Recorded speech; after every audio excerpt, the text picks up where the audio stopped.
Whenever you need me, I'm coming. Whenever you need me, I'm coming. What's going on, man? Welcome back, man, to another episode of Hottest Ponhiki. Same shirt, same tie, you feel me? Same location. We in this motherfucker, man. Two different interviews. On this episode, we got Captain Curt. Curt or Kirk? Curt. We got Captain Curt. He in this bitch. All the way from Virginia. You feel me? I ain't never met nobody from Virginia. You feel me? I'm from Mississippi. Everywhere you go, you meet somebody from somewhere. You feel me? So, that what's up. But hey, welcome to the show, bro. Brother. Thank you for having me. No problem, man. So, introduce yourself to the people, man. Tell people who you are, you know, how you coming, where you coming from, you know, shit like that. I'm Captain Curt. I'm a producer for Fave Hall.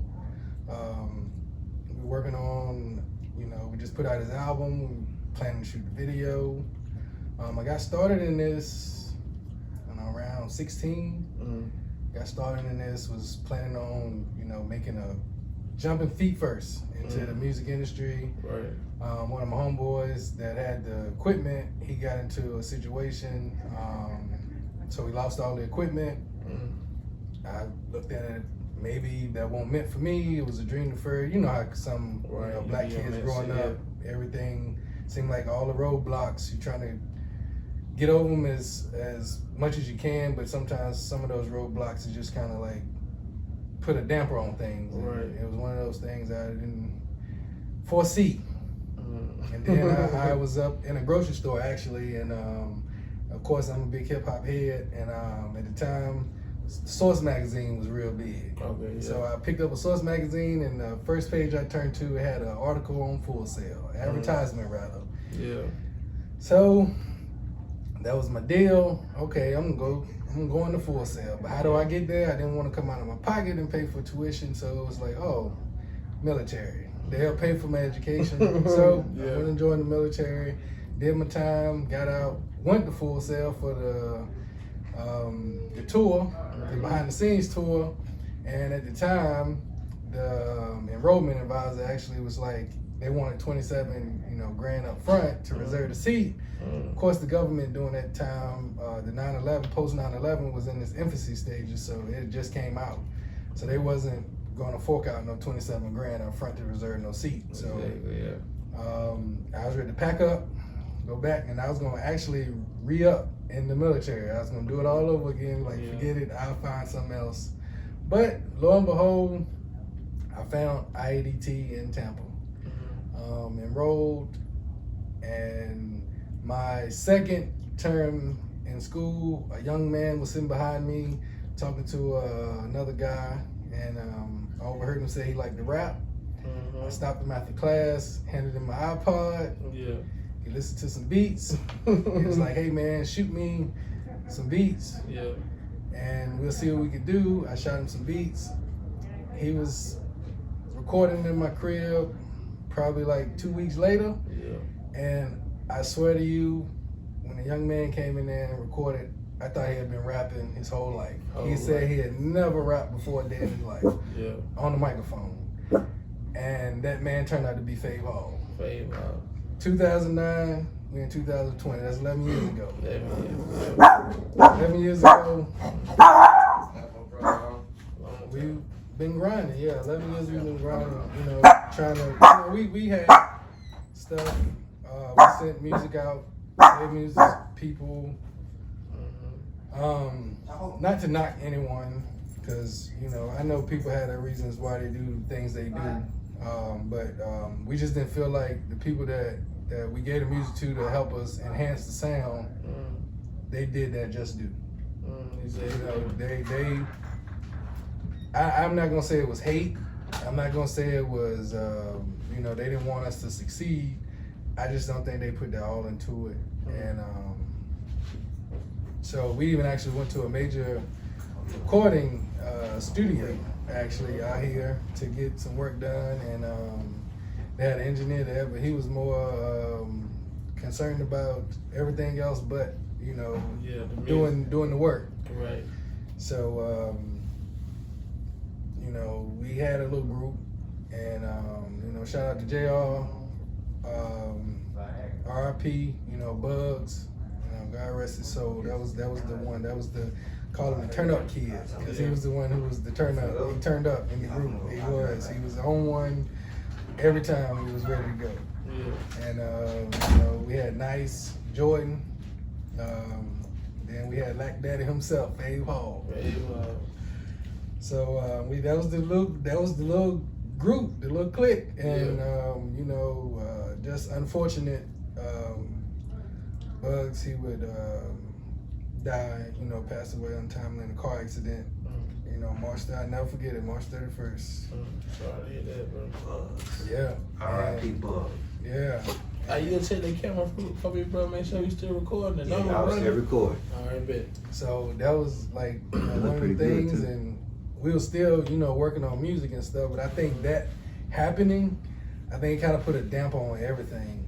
It was like everybody just stopped really doing it. Everybody kind of focused on work and trying to pay bills and stuff like that. So we was grinding, you know, and then I ended up moving here, and the rest is history. Put the album out. Got the album. So you produce every song on every song on the album. Every track on the album. See, that's why he ain't got no beats to sell me. You feel me? My ass was good. You know, they got beats to sell me till they got to go on the stats and shit. Cause he done produced got down 25 beats for paid, man. You feel me? Now, he ain't got shit for me. But it's alright. You feel me? I feel you though. But that was something though, cause a lot of producers can't say that they, you feel me, produce a whole album before. You feel me? A lot of people, cause a lot of people go to different type of producers.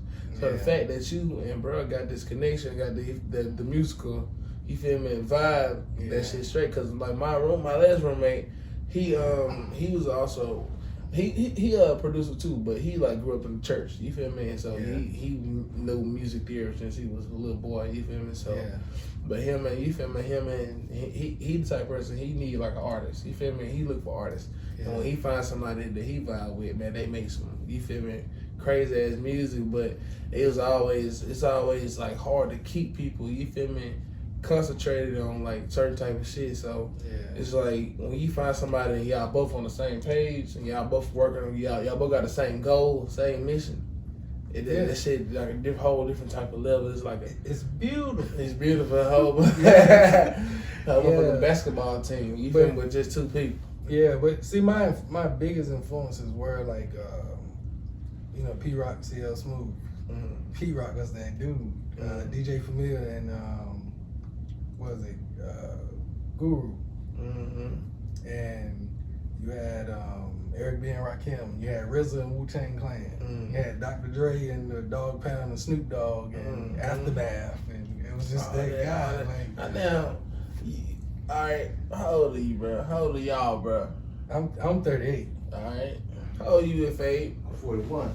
41? Yeah. Damn, y'all don't seem, you feel me? don't seem that old at all. Yeah. Cause what he said, he taking this shit way back. Yeah. He talking about, you know, Rakim and all them. You feel me? I'm like, okay, all right, these motherfuckers got documentaries and shit now. You feel me? So, I mean, I knew who they were before, but see, I'm from the South, so I grew up on shit like Master P, you feel me? Yeah, well, see, them UGK, all that type of shit. Man and Fresh, all of them, because they had they had their artists.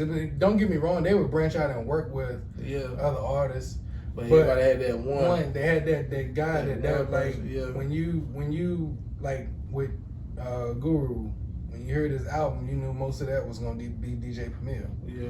You knew when you heard CL Smooth, most of that was gonna be P-Rock. The same thing goes with Wu-Tang Clan. I believe all of that track, that was the RZA. Yeah, all that shit RZA, yeah. And you know, so far as like Kanye, and you know, even when, you know, The Rock, they had Just Blaze, you know, he was that, when you heard them tracks them guys were putting out, he put a stamp on it. I mean, he would go out, you know, here and mess with T.I. and other artists, but he was pretty much, he was on rock. Exactly. So it was like, I wanted that. I didn't want to be jumping between this artist, artists. And I really didn't. Don't get me wrong. I would like to, you know, send beats to really big, a lot of beats to really big artists, and they really, you know, they pick beats and they grab them and they, you know, use them. And it ain't even about the money, just for them to use them and they make something dope to it. Yeah, that would be fine. But I didn't want that coming out of the gate. Right. Because it was like they already established. Let me solidify my legacy by taking someone, and I just lucked up and got someone who had never recorded before. Right. Even if I would have took someone who had recorded before, but they just wasn't mainstream or they wasn't in the public eye. Right. And build a relationship and build a legacy and a foundation off of that. But the fact that I got a guy who had never recorded before, that was like a bonus. That was like the icing on the cake. And we literally helped each other grow. We evolved. Our sound evolved. Yeah. I'm finna go check y'all out, cause I heard some Like stuff on Instagram, but shit, like I said, I didn't know the album was out. Yeah. But, you know, yeah. It's dope, man. It's really dope. And I tell him all the time, man, what makes him great in my eyes is his authenticity. Authenticity, authenticity. Authenticity. Because he's real. It's organic. Right. It ain't you know, controlled with pesticides. It It ain't watered down. It ain't diluted. It's not made up. He ain't capping, as they say. No, he's not capping on no record. No record that he put out, he's dope. Everything is truth. It's true stories, real stuff. Even the people that, you know, he grew up with, they be like, yeah, he telling the truth. And that's what I was like blessed to have him, because for him to be the guy that rapped on my beats, it was like a blessing. You have no idea. And it was fate. Like I said, fate brought us together, because out of everybody in my class, my second term, I could have went to ask anybody, because there was a lot of people in the class that said they rap. Everybody rap. Yeah, you go to a music school. Yeah. Everybody in that bitch a rapper singer or singer or something. Everybody in that bitch doing something. I don't give a fuck who they is. They can say they just want to make beats or they just they rap. Yeah, they rap. Yeah. And when it was just something about him. When I was like, man, he seemed real. He seemed for real about it. Like I can tell he got a story. Right. And so, like I said, that day I approached him at the class, and been on ever since. Been grinding. Yeah, been grinding. Yeah. And like I said, I love all genres of music, but my hip hop is I don't know. I guess what made me love hip hop so much because it was rebellious. It was something my mom wouldn't because my mom she grew up. You know, we grew up in the church. So my mom, she played R&B back then, you know, that R&B like Freddie Jackson, Luther Vandross, Aretha Franklin, Gladys Knight, stuff like that. Yeah. And blues and gospel. That was it, you know. But when we went to my grandma's house, my uncle's, which is my uncle, my mom's baby brother, he was the one that had the DOC and Dana Dane and Slick Rick and Big Fresh Crew and Queen Latifah and MC Light and MC Shan and all of them. Run DMC, all of them guys. Yeah. So he had those records and they were saying things on there. And I think what made me fall in love with rap music was because of Dana Dane. Of course, we all know the story of Cinderella. Well, when he created the Cinderfella for as the male version of Cinderella, that blew my mind as a kid. Because it's like, wait a minute, I know this story of this white girl who goes and, you know, disobeys her mom and goes to this ball and she loses a slipper, all of this stuff. And for him to take that and turn it into a hip-hop version of a male perspective, it was dope. And ever since that day, I like, hip-hop was it. That was it. Yeah. So, you know, and my favorite rap artist of all time would be Hov. Hov, that's my guy. Okay, you one of them, you're East Coast type. Yeah. But no, see, I like it would be probably like Hov, and then it'd probably be like Ice Cube or Pac. If you had to go to their side. Yeah. Well, no, I love Cube. Yeah. I love pop. I mean, I love all the music. I love the music today. I do. I love what the young guys are doing. Like, you know, the Young Thug, Roddy Ricch, YG, who else? Drake, Kendrick, J. Cole, Big Sean. Before he passed, Pop Smoke, A$AP Rocky, A$AP Ferg. I think Plain Jane, that's one of my favorite songs by A$AP Ferg. Yeah. What else? You got Wiz Khalifa, you know, T.I., Jeezy, Gucci. Yeah, Gucci, that my. Yeah. I'm a big Gucci fan. Wayne, Nicki, Cardi. Cardi, Yeah, I like the music. They put out dope songs. Yeah, they put out dope music. Just a music lover in general. Yeah, but it's like my first love though is like that 90s, early 2000 hip hop because it was like it felt raw, like it's real raw. It was at that time. Shit, when NWA came out, basically, you feel me? Like when Run DMC and all them was out, you know, in New York, it was all cool. You know, it was hip hop. Yeah, it was more fun loving hip hop. It was hip hop. It was hip hop for sure. But then when like, you know, NWA came out and they started bringing that gangster shit, it became gangster rap. Yeah. And I feel like once it became gangster rap, it was like an unlimited amount of the shit. You feel me? The most evilest, you feel me? The most crazy shit.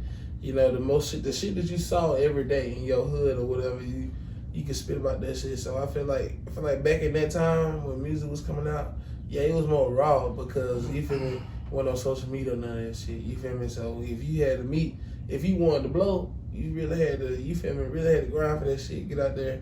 Or somebody, you just had to get that bitch to the right person, get your CD to the right person, or whatever. But like I said, ain't nobody really heard no music or no hip hop like that. And then like I said, they go from gangster rap to trap music. Yeah. And trap music, shit, that's all Atlanta, you feel me? So music moved around, you feel me? And even back in the time with NWA, there's some gangster music coming out of New York and shit like that. Yeah, plenty of gangster music coming out. Yeah. Out of the East Coast, but you know what I'm saying? Yeah, they got coined the pioneers of the gangster rap era. Because you had the likes of the Locks, DMX, even Jay. Yeah. Even Hov, Memphis Bleak, Beanie Siegel. You know, all of them guys. It was they talked that gangster talk. So 50 Cent. Yeah. Can't forget about Fifth, him and Eminem. No. Yeah, no. And I don't care what nobody say. They always say, because Eminem the white boy, but that white boy dope. That white boy, he be spitting. Yeah, he Eminem dope. always spit some shit, man. Yeah. Man, I'm telling you, who started that shit though. Puffy started that shit. Puffy started all that shit for the East Coast. Yeah. I ain't gonna lie. If Biggie Smalls never got killed, bro, just imagine if Biggie and Tupac was still alive right now. Oh man. And all this time now, that's like 96. I'm 26. I believe they were playing the work together though.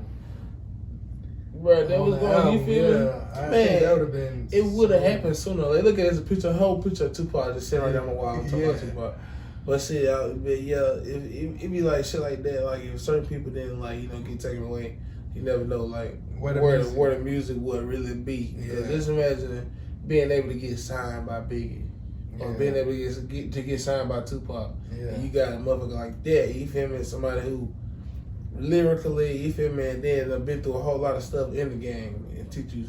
Tupac was only in the game about 6 years, bro, before he got killed. You feel me? So he barely reached his peak. You feel me? Like he was hot and everything, but he was only. And then he spent 3 of them years in jail. Yeah. So he was really only famous for. He was famous for 6 years, and he probably only spent like 4 of them out. You feel me? In the real world. So. And that's the same thing I say with.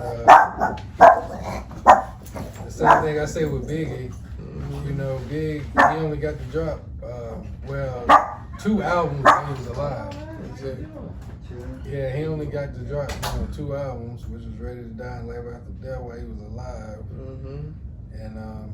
And it's sad, you know, he never really got to see the success from the second one. That's what I'm saying. But cut short. But that just shows you like the impact that they had on the music world. Exactly. Is that they weren't around for 10, 20 years, but their presence is still felt today. Yeah, that shit gonna be felt for the next forever. Forever. Because it's who they were. Whoever, it's like me now. If I was to go pick up my little cousin and I put on the biggest song, one of my, a favorite, one of my classics or some shit, put on the biggest song, boom, he fuck with that shit. He like that shit now.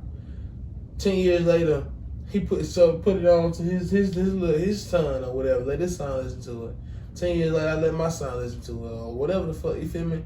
It's gonna keep going generation. Yeah, you feel me? And like you said, the impact that they had, bro, that was only here for like so long. Yeah. So for them Biggie, about the same time frame as Tupac, Biggie probably had like 6 years in the game. You feel me? Before he got took out. So.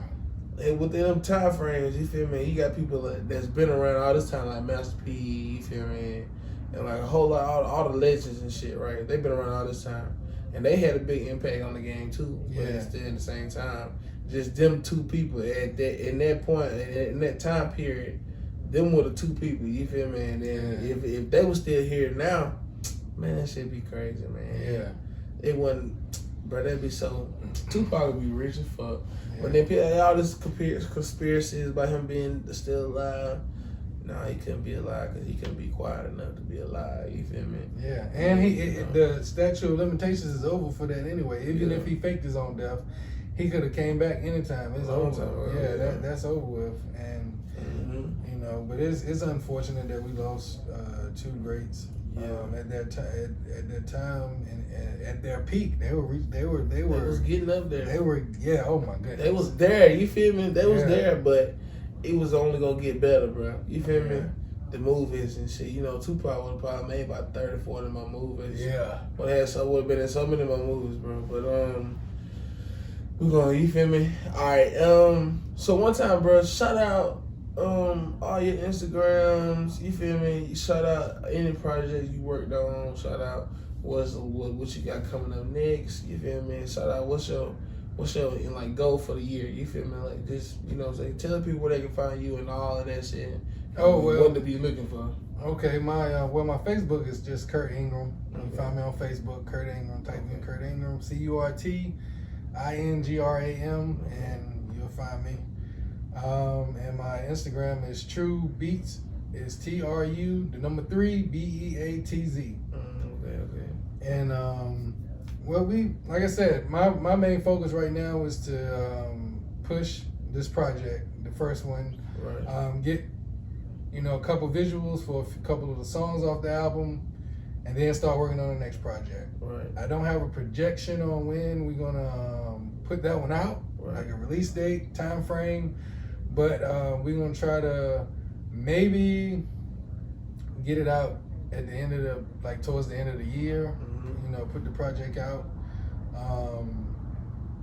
But this pretty much the only project. Cause when we was working and we had all the guys,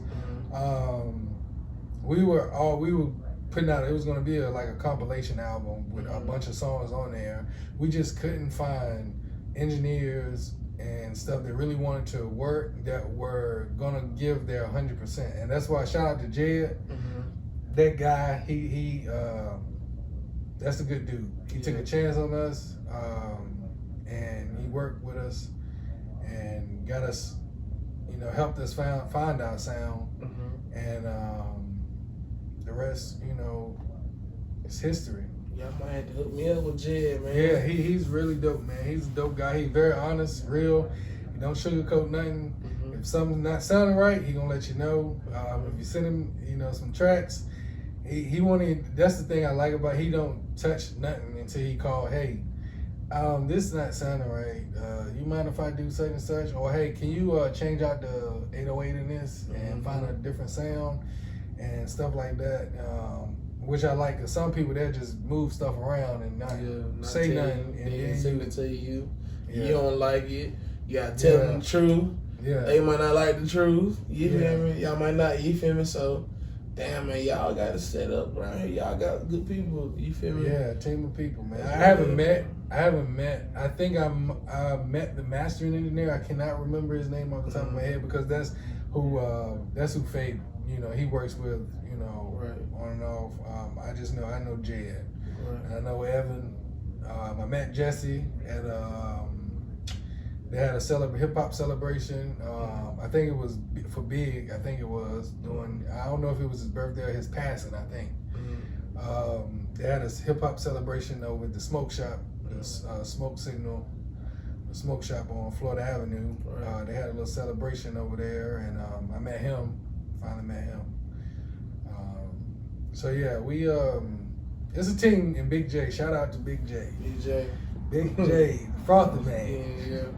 He like Fave said, man, he is the jack of all trades. That man, but he been rocking with us from the get-go. Mm-hmm. And he believed in us, you know, when we was too crazy to believe in ourselves. Right. He believed in us, you know, that we was gonna, you know, pull this out, you know. But yeah, we didn't had a lot of bumps in the road. A lot of people saying, yeah, man, we gonna work with you. We never heard from them.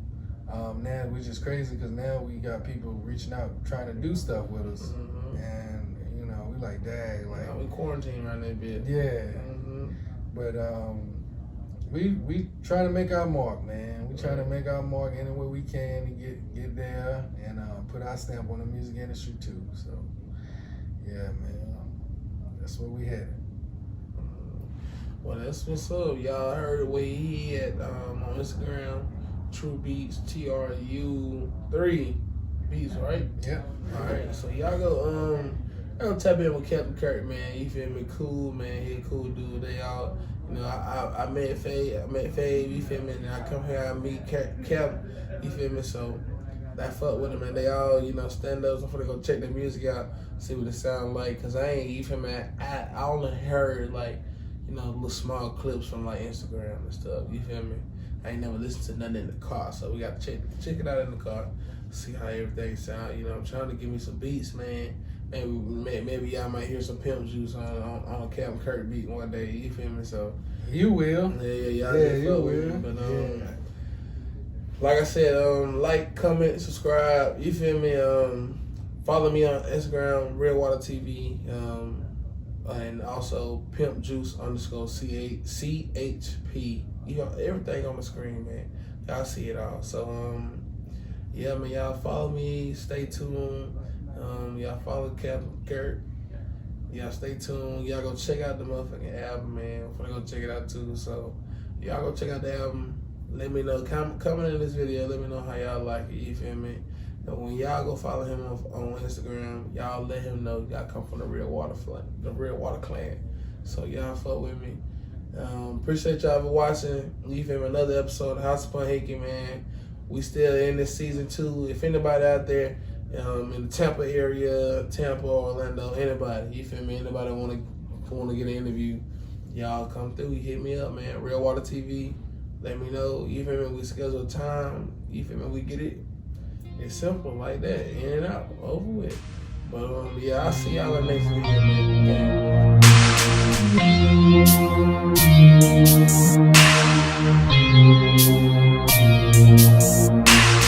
Whenever you need me, I'm coming.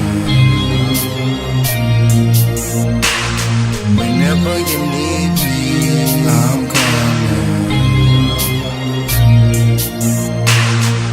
When I was down, you came to visit, wrote me letters. It lift me up, got through my day, made me feel better. Got through the rainy days, stood under your umbrella. I know we argue, fight, but we gon' stay together. Laid eyes on you, knew I could love your ass forever. My heart got cold, you warmed it up with just your presence. And I want your ass forever. And I'ma love your ass forever. I don't really care what they say or do. All I really know, all I want is you. And I'm not really concerned what people say or do. All I really know, all I want is you. Listen. And I want your ass forever. Yes. And I'ma love your ass forever.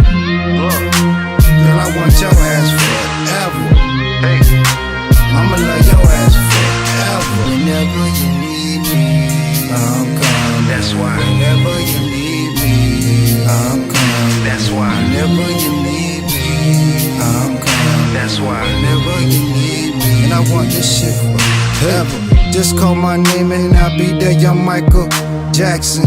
Beauty and brains, tell me what need, you don't have to ask me.